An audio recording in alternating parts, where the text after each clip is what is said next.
ফাল্গুন মাসের একটি অত্যন্ত গুরুত্বপূর্ণ দিন হিসেবে গণ্য করা হয় দোল পূর্ণিমা দিনকে, যাকে দোলযাত্রা বা হোলি উৎসব হিসেবে অভিহিত করা হয়।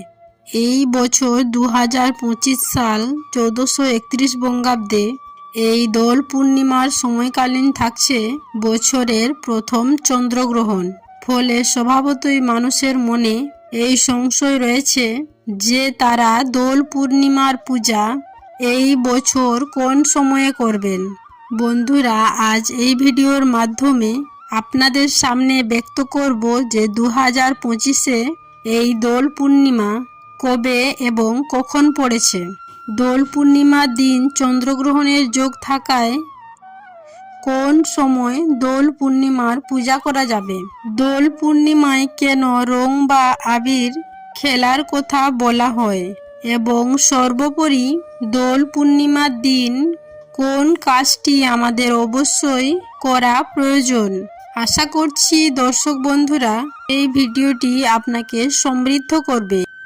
নমস্কার দর্শক বন্ধুরা, ধর্মকথার আরও একটি ভিডিওতে জানাই আপনাদের সুস্বাগতম। আশা করছি ঈশ্বরের কৃপায় আপনারা সকলে ভালো আছেন এবং সুস্থ রয়েছেন। বন্ধুরা, সবার প্রথমে আপনাদের জানাই এই বছর 2025 সালে 1431 বঙ্গাব্দে এই দোল পূর্ণিমা কবে এবং কখন পড়েছে। এই বছর এই দোলযাত্রা তথা দোল পূর্ণিমা তিথি শুরু হচ্ছে আগামী 28শে ফাল্গুন 13ই মার্চ বৃহস্পতিবার সকাল 10:24 থেকে।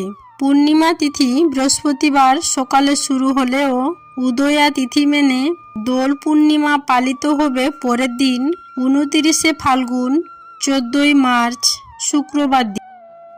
কারণ শুক্রবার সকাল 11:35 পর্যন্ত থাকছে এই দোল পূর্ণিমা তিথি। সেই কারণে শাস্ত্র মতে দোল পূর্ণিমার পরের দিন 29শে ফাল্গুন 14ই মার্চ শুক্রবার দিন পালিত হবে এই দোল পূর্ণিমা এবং ওই দিনই সকাল 11:35 থেকে যেহেতু পূর্ণিমা ছেড়ে যাচ্ছে, তাই হোলি উৎসব তার উক্ত সময়ের পর থেকেই পালিত হবে। দোল পূর্ণিমার একটি বিশেষ গুরুত্বপূর্ণ অংশ হল হোলিকা দহন। এই কাজটি সম্পন্ন করতে হবে 28শে ফাল্গুন 13ই মার্চ বৃহস্পতিবার দিন প্রদোষকালে, অর্থাৎ সন্ধ্যা 5:41 থেকে রাত্রি 7:17 মধ্যে। এই সময়ের মধ্যেই দোল পূর্ণিমার যে হোলিকা দহন বা নেড়া পোড়া সেই উৎসব সম্পন্ন করা প্রয়োজন। বন্ধুরা, এই বছর এই দোল পূর্ণিমার দিন পড়েছে চন্দ্রগ্রহণের ছায়া। বছরের প্রথম পূর্ণগ্রাস চন্দ্রগ্রহণ এই দোল পূর্ণিমার দিনেই আগামী 29শে ফাল্গুন 14ই মার্চ শুক্রবার দিন সম্পন্ন হচ্ছে। শুক্রবার সকাল 10:35 থেকে লাগছে এই চন্দ্রগ্রহণ, যা থাকছে দুপুর 2:18 পর্যন্ত। যেহেতু দিনের বেলায় এই চন্দ্রগ্রহণ হচ্ছে, তাই এই চন্দ্রগ্রহণ ভারতবর্ষে অদৃশ্য হিসেবে প্রতীয়মান। তবে শাস্ত্রমতে যে কোনো চন্দ্রগ্রহণকেই অশুভ হিসেবে গণ্য করা হয়। চন্দ্রগ্রহণকালীন সময়ে কোনো শুভ কার্য করা যায় না। এই কারণে এই বছর দোল পূর্ণিমা যে পূজা এবং পালনীয় বিধি তা চন্দ্রগ্রহণ শুরু হওয়ার আগেই সম্পন্ন করা প্রয়োজন। শুক্রবার সকাল 10:39 আগেই দোল পূর্ণিমার পূজা এবং পালনীয় বিধি সম্পন্ন করা প্রয়োজন। দোল পূর্ণিমার পূজার সবথেকে শুভ সময় হল শুক্রবার সকাল 7:06 থেকে সকাল 10:24 পর্যন্ত। এই সময়কালের মধ্যেই দোল পূর্ণিমার পূজা এবং পালনীয় বিধি সম্পন্ন করা প্রয়োজন। দোল পূর্ণিমার দিন অনেকেই শ্রী শ্রী সত্যনারায়ণ ব্রত সম্পন্ন করে থাকেন।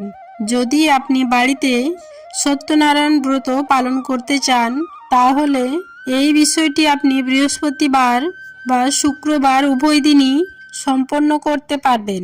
বৃহস্পতিবার এবং শুক্রবার সন্ধ্যা 5:41 থেকে রাত্রি 7:17 মধ্যে শ্রী শ্রী সত্যনারায়ণ ব্রত পালন করা প্রয়োজন। বন্ধুরা, দোল পূর্ণিমা বা হোলি উৎসব মানেই আমরা জানি রঙের উৎসব। একে বসন্ত উৎসবও বলা হয়ে থাকে। রাধা কৃষ্ণের শাশ্বত ঐশ্বরিক প্রেম উদযাপন করা হয় মূলত এই দোল পূর্ণিমার দিনে। আর এই পূর্ণিমার দিনেই মা লক্ষ্মী বিশেষভাবে জাগ্রত হন। মা লক্ষ্মীর ব্রতকথায় দোল পূর্ণিমার উল্লেখ পেয়ে থাকি। বন্ধুরা, দোল পূর্ণিমার দিনে সম্ভব হলে রাধা কৃষ্ণের বাড়িতে পূজা করুন। মা লক্ষ্মীর উদ্দেশ্যে এই দিন আবির তথা রং নিবেদন করতে হয়। আপনি যদি আপনার ইষ্ট দেবদেবীরও পূজা করে থাকেন, তাদের উদ্দেশ্যেও এই আবির বা রং নিবেদন করতে হয়। আপনি যেই দেবদেবীর পূজা করেন না কেন, এই বিষয়টি অবশ্যই এই দিন করা প্রয়োজন। 3 প্রকারের আবির বা রং এই দিন পারলে অবশ্যই ভগবানের উদ্দেশ্যে নিবেদন করুন, যার মধ্যে লাল রঙের আবির অবশ্যই থাকা প্রয়োজন। এর পাশাপাশি আপনি নীল, সবুজ, হলুদ, গোলাপি, গেরুয়া যে কোনো রঙের আবির ব্যবহার করতে পারেন। তবে অবশ্যই বন্ধুরা, লাল রঙের আবির বা রং থাকা প্রয়োজন। এই লাল রঙের আবির বা রং দিয়ে সর্বপ্রথমে অবশ্যই দোল পূর্ণিমার দিন বাড়ির মুখ্য দরজার সামনে একটি স্বস্তিক চিহ্ন অঙ্কন করুন। আপনি যদি চান তাহলে মা লক্ষ্মীর পদচিহ্ন বা আলপনা আপনার বাড়ির মুখ্য দরজা থেকে ঠাকুর ঘর পর্যন্ত অঙ্কন করতে পারেন। এই দিন বাড়ি ঘরদোর অবশ্যই পরিষ্কার পরিচ্ছন্ন করে রাখবেন এবং যদি সম্ভব হয় এই দিন গঙ্গা স্নান করুন। গঙ্গায় গিয়ে যদি করতে না পারেন তাহলে স্নানের পর সামান্য গঙ্গা জল মাথার ওপর ছিটিয়ে দিন এবং বাড়ির সর্বত্র গঙ্গা জল ছিটিয়ে দিন। তারপর লক্ষ্মীনারায়ণের পূজা বা রাধা কৃষ্ণের পূজা সম্পন্ন করুন। অবশ্যই সবার প্রথমে দেবদেবীর পায়ে আবির বা রং এই দিন নিবেদন করুন। বন্ধুরা, এই দোল পূর্ণিমার দিন রং বা আবির খেলা কেন প্রয়োজন হয়, কেন আমাদের পুজোতে রং বা আবির নিবেদন করতে হয়, সেটি সবার প্রথমে আমাদের জানা প্রয়োজন। অনেকেই হয়তো এই বিষয়টি জানেন না। বন্ধুরা, এই বসন্ত উৎসবে রং খেলা বা আবির খেলার পেছনে মূলত 2টি কারণ রয়েছে। একটি হলো আধ্যাত্মিক এবং অপরটি হলো বৈজ্ঞানিক। আধ্যাত্মিক কারণের মধ্যে প্রথম বিষয়টি হলো হোলিকা দহনের সঙ্গে যুক্ত। আপনি নিশ্চয়ই ভক্ত প্রহ্লাদের নাম শুনেছেন। সে ছিল ভগবান বিষ্ণুর পরম ভক্ত, যাকে রক্ষা করার উদ্দেশ্যে ভগবান বিষ্ণু তার নরসিংহ অবতার ধারণ করেছিলেন। দৈত্যরাজ হিরণ্যকশ্যপের পুত্র ছিলেন ভক্ত প্রহ্লাদ। ভগবান বিষ্ণুর প্রতি ভক্ত প্রহ্লাদের ভক্তি দৈত্যরাজ হিরণ্যকশ্যপকে অত্যন্ত ক্রোধিত করে এর পুত্রকে ভগবান বিষ্ণুর পুজো থেকে বিরত রাখার জন্য অনেক পদ্ধতি অবলম্বন করলেন। যখন তিনি প্রতিবার ব্যর্থ হন, তখন তার বোন হোলিকা এই দায়িত্ব নিজের ওপর নিয়ে নেন। হোলিকা এমন বর পেয়েছিলেন, আগুন তাকে স্পর্শ করতে পারবে না। তাই তার ভাগ্নে প্রহ্লাদকে হত্যা করার উদ্দেশ্যে তাকে কোলে নিয়ে আগুনে প্রবেশ করলেন হোলিকা। আর সেই সময় ভক্ত প্রহ্লাদ ভগবান বিষ্ণুকে স্মরণ করতে থাকলেন এবং শেষ পর্যন্ত দেখা গেল ভক্ত প্রহ্লাদ ভগবান বিষ্ণুর কৃপায় থেকে গেলেন, কিন্তু হোলিকা দগ্ধ হয়ে সেদিন মারা যান। এবং সেই থেকেই প্রত্যেক বছর ফাল্গুন মাসের এই পূর্ণিমা তিথিতে হোলিকা দহন উৎসব পালন করা হয়ে থাকে। এবং এই হোলিকা দহনের পরের দিনই ভগবান বিষ্ণু ভক্ত প্রহ্লাদকে বাঁচাতে নরসিংহ অবতার ধারণ করে হিরণ্যকশ্যপকে বধ করেন। তাই ফাল্গুন মাসের এই পবিত্র পূর্ণিমার দিনটি অশুভ শক্তির ওপর শুভ শক্তির বিজয় হিসেবে গণ্য করা হয়। আর এই অশুভ শক্তির অবসানের প্রতীক হিসেবে পরের দিন সমগ্র বিশ্ব রং, আবির এবং গুলালের দ্বারা আনন্দ উৎসবে মুখরিত হয়ে ওঠে।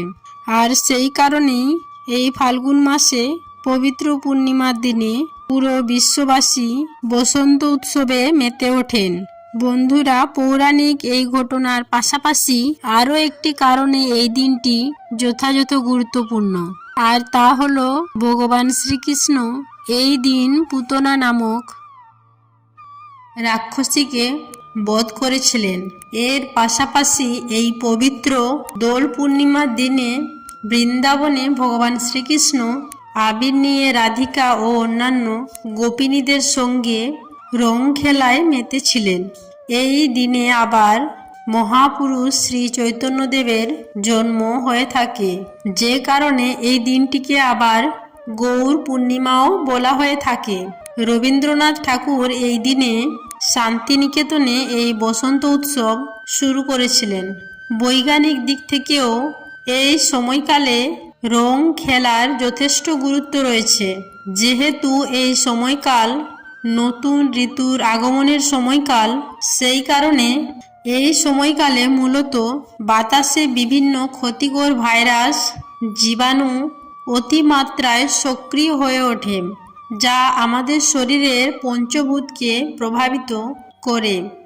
আর এই পঞ্চতত্ত্ব পঞ্চভূতের সমতা বজায় রাখার উদ্দেশ্যেই মূলত এই সময়কালে বসন্ত উৎসব পালন করা হয়। বন্ধুরা, শাস্ত্র অনুসারে এই বসন্ত উৎসব অর্থাৎ দোল পূর্ণিমার আগের সময়কালকে হোলাষ্টপ বলা হয়ে থাকে। মূলত এই সময়কালকে অশুভতার প্রতীক হিসেবে গণ্য করা হয়, কারণ এই সময়কালে অশুভ শক্তির প্রভাব বৃদ্ধি পায়, যে কারণে এই হোলাষ্টক কালে গৃহে নানা প্রকার শুভ তথা মাঙ্গলিক কাজ করা থেকে বিরত রাখার কথা বলা হয়। তবে হোলিকা দহনের পরবর্তী সময় থেকেই শুরু হচ্ছে বিভিন্ন শুভযোগ। এই বছর হোলিতে বৃদ্ধি যোগ, অমৃত সিদ্ধি যোগ, সৌভাগ্য সিদ্ধি যোগ, ধ্রুব যোগ প্রভৃতি বিভিন্ন শুভযোগ তৈরি হচ্ছে। আর মূলত এই হোলিকা দহনের পরবর্তী দুটি দিন যদি কোনো ব্যক্তি কোনো শুভকর্ম করে থাকেন, তাহলে সেই কর্মে তিনি সফল হবেন। তো বন্ধুরা, আজকের ভিডিওটি এই পর্যন্তই রইল। সবাই ভালো থাকবেন, সুস্থ থাকবেন এই কামনা করে আজকের ভিডিওটি আমি এখানে শেষ করলাম। নমস্কার ও ধন্যবাদ। ঈশ্বর আপনাদের মঙ্গল করুক।